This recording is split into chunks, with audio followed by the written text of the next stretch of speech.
ndiye profesa wa kwanza duniani.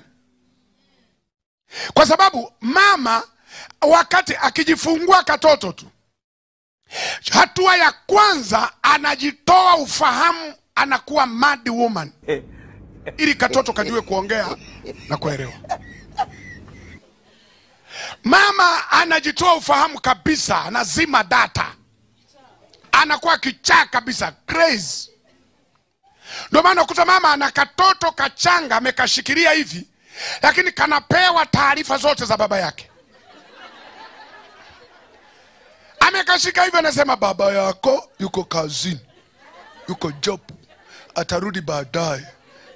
Katoto akaelewa kakutu, lakini kanapewa taarifa zote. Ukiwa nje unaweza kufikiri mama wanaongea wako wawili, kumbe yuko na kale anakuambia nakupikia uji.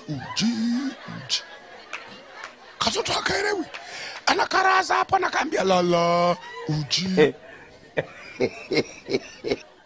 Anaongea nako bila shida.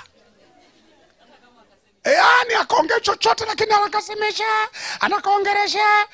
Kakikuwa kidogo kakianza kutamka vimaneno, anaanza kukaimbisha nyimbo.